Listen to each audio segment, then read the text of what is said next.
Desperation makes people do strange things. When you're at your lowest, when you're hurting, when you're alone, sometimes you'll say anything just to feel in control again. But what if something hears you? Tonight, you'll hear 4 real stories from people who made promises, bargains, or whispered words into the dark, and found out that something whispered back. Be careful what you ask for.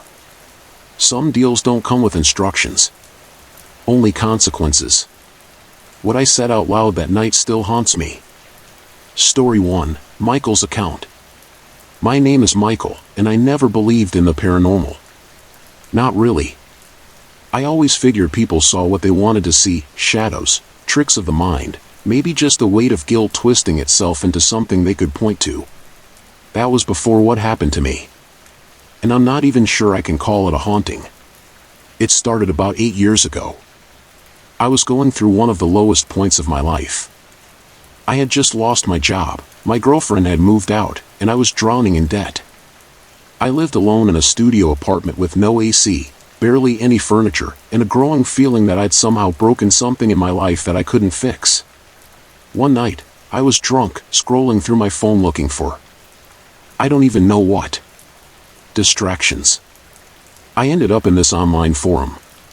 It wasn't Reddit or anything normal, it was one of those plain black background sites that looked like they were made in the 90s and never updated.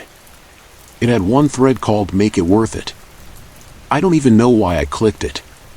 It was filled with strange posts. People saying things like I offered it my breath, or I gave it my name, and it listened. Some of them were clearly trolls. Others were unsettling in their sincerity. But I wasn't in a good place. And that night, I decided to play along. I typed out a post.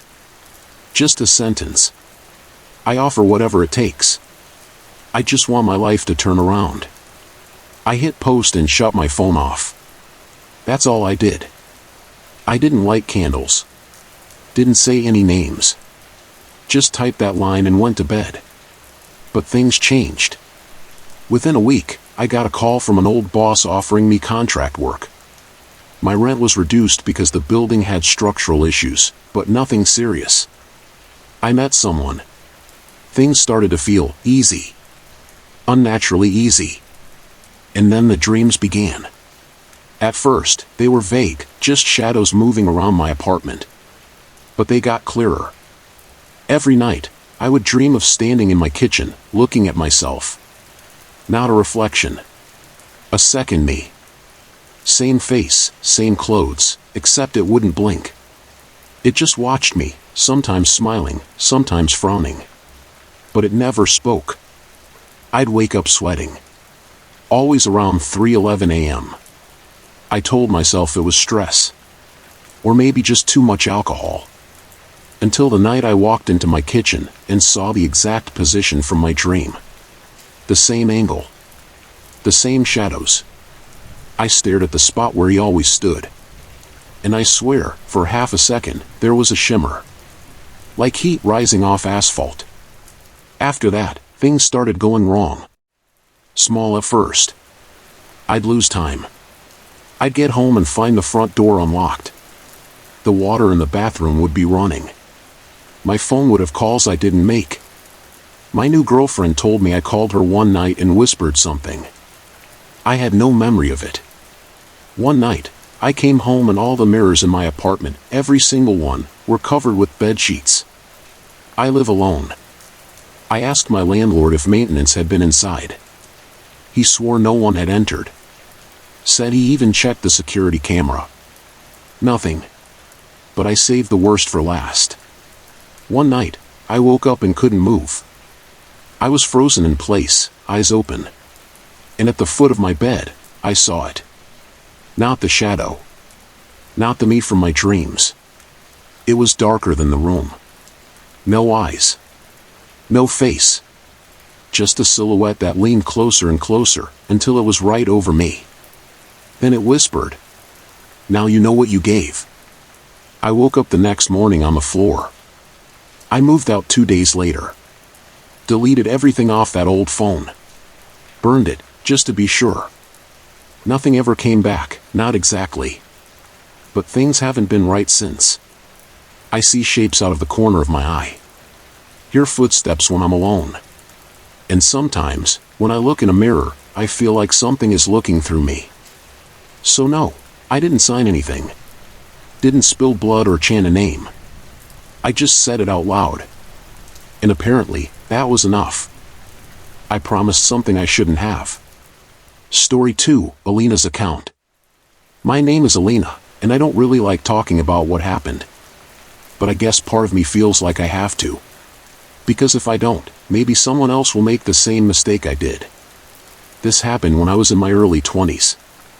I had just moved out on my own for the first time, small rental house in a quiet area, nothing fancy. I had 2 jobs, barely enough money to survive, and I was going through a really dark time emotionally. I won't go into detail, but I felt like I had no direction. I felt alone. Forgotten. And one night, in that kind of emotional spiral you don't really realize you're in until it's too late, I said something out loud. I was sitting on my bed, crying, and I said, I would give anything to feel seen. I meant it metaphorically. Emotionally. But something must have heard me. The first few days after that were normal. Maybe even better. People at work started talking to me more. I was noticed in ways I hadn't been before. One of the supervisors even offered me extra hours and praised my work. It felt good. Like I mattered. But then, the feeling didn't go away. You know how you can tell when someone's looking at you, even if their back is turned? That weird tingling sensation, like a low hum under your skin? I started getting that feeling constantly. In my house. At work. Even in my car, parked with the windows up. It got worse at night. I started hearing knocks. Not on the door, on the walls. From inside. They always came in 3s. Light taps. Like someone using a single finger. First on the wall behind my bed, then on the closet door, then the window. Every single night. I told a friend about it once. She joked that maybe I had a ghost. I laughed it off. But that night, I had a dream. I was standing in my hallway, staring at the front door. I couldn't move. And behind me, I could hear breathing. Shallow, slow breathing, right at the back of my neck. I remember waking up crying. After that, the feeling of being watched changed. It stopped being vague. I began seeing shapes. Not clear ones. Just hints, reflections in windows that disappeared when I turned. Figures in the far end of the hallway that vanished the second I focused on them. And then came the night I woke up with someone sitting at the foot of my bed. I didn't see them. I couldn't. The room was pitch black. But I felt the weight. I heard the faintest creak of the mattress. And I smelled something, damp, like wet fabric left in a dark room. I turned on the lamp. There was no one there. But the next morning, something was carved into the wall near my bed. One word. Seen. I moved out a week later. Left the job. Tried to start fresh somewhere else. But it never fully went away. It's quieter now, sure. But sometimes, I still hear 3 knocks. And I still feel it watching. So yeah. If you're desperate, I get it. If you're alone, I get it. But don't ever ask to be noticed by something you don't understand. Because the worst part isn't being alone. It's realizing you're never alone again. I asked for protection. I didn't expect it to answer. Story 3, Greg's account. My name is Greg, and I don't consider myself a spiritual person. I wasn't raised religious. I never believed in ghosts, demons, angels, none of that. But when you go through certain things in life, your worldview shifts, whether you want it to or not. I used to work in private security. Long hours, bad pay, and usually assigned to empty buildings overnight. One particular contract was for a set of old offices being converted into apartments. The site wasn't dangerous, just boring, no power, dusty, half demolished in places. One night, I was reading during my shift, and I heard something fall upstairs. I figured it was just loose material or rats, but I went to check anyway. I walked the halls with my flashlight, same routine as always, and didn't find anything. But when I came back to the break room, my chair was pulled out from the table. And my bag, which had been zipped shut, was open. I told myself it had just been left open. But the next night, I found the same thing. And then again. Always when I walked away. Always subtle. So I did something stupid. I said it out loud.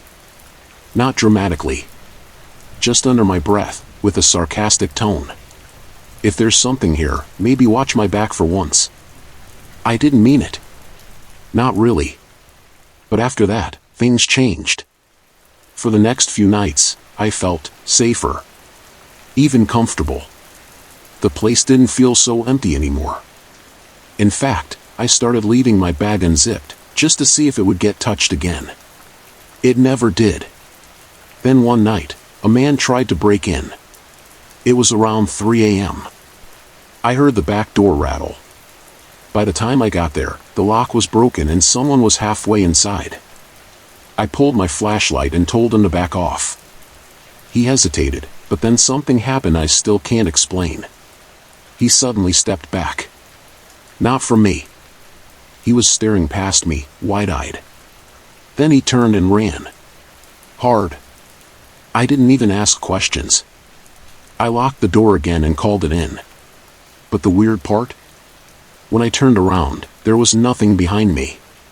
Just a stretch of dark hallway. The next few nights, I kept hearing things again, soft tapping, footsteps not matching mine, faint breathing. But it didn't feel threatening. It felt present. Then, one night, I was sitting at the table eating, and I said, almost jokingly, "Thanks for earlier." I shouldn't have said that. After that, the atmosphere shifted. Still quiet, but heavy. Like the air was thicker. The lights in the hallway would flicker, even though the building had no electricity. And every night, around the same time, I'd hear a low hum in the walls, like something vibrating beneath the surface. Then came the final night. I woke up in the chair, even though I hadn't fallen asleep. My flashlight was dead. My phone was hot to the touch. The break room door was wide open. And there was something written on the dusty wall outside. You asked. That was my last shift there. I left the job and never looked back. I've had normal work since then. My life is calm again. But I've never been able to shake the feeling that I invited something in that night. And the thing about protection is, once something decides to guard you, you don't get to choose what it protects you from. Or how. The price was loneliness. Story 4, Mara's account. My name is Mara. I'm 36 now, and I've spent the last 10 years trying to convince myself I imagine it all. But some nights, the air feels too still. And I remember everything again. I've always been the kind of person who finds comfort in solitude. I never needed a big group of friends. I didn't grow up around many people. I liked reading, writing, walking alone in quiet places. But at a certain point, even solitude turns sour. I was 24 when this happened. I had just moved to a cabin I was renting from an older woman who barely spoke. It was peaceful. Trees in every direction, a small lake nearby, and no neighbors for miles. It was what I thought I wanted. But I didn't realize how long the nights would feel. No TV. No phone signal. No internet. I had books, sure. But books don't answer you when you start talking out loud just to hear something. One night, I was sitting on the porch, watching the trees sway in the wind. I felt this intense pressure in my chest, like I was completely forgotten by the world. I remember closing my eyes and whispering. I would do anything not to feel so alone. That was it. No ceremony. No ritual. Just a lonely thought spoken into the dark. The next morning, something felt different. I didn't hear the birds. Didn't see the deer that usually cross the woods behind the cabin. The silence wasn't peaceful anymore, it felt full. Like something was there, just outside the range of sound. That night, I heard the floor creak in the kitchen. The front door had been locked. No signs of entry. I thought maybe the house was settling, until I heard it again. In the hallway. Closer. I turned on every light, searched the entire cabin. No one. But I didn't feel alone anymore. And that's when I realized, that was the point. Over the next few days, I kept hearing faint footsteps. Breathing, sometimes. I'd feel a presence in the room with me. If I turned quickly, I'd catch a shape in the corner of my eye, always just stepping out of sight. And every night, without fail, the same sound, 3 soft knocks on the bedroom door. Always at 2:43 a.m. I never opened it. I thought about leaving, but I had nowhere to go. I stopped talking to people entirely. I didn't want to bring this thing with me. It wasn't trying to hurt me. It was just there. Always. It never left me alone. And over time, I realized what I'd done. I had asked not to be lonely. And something answered.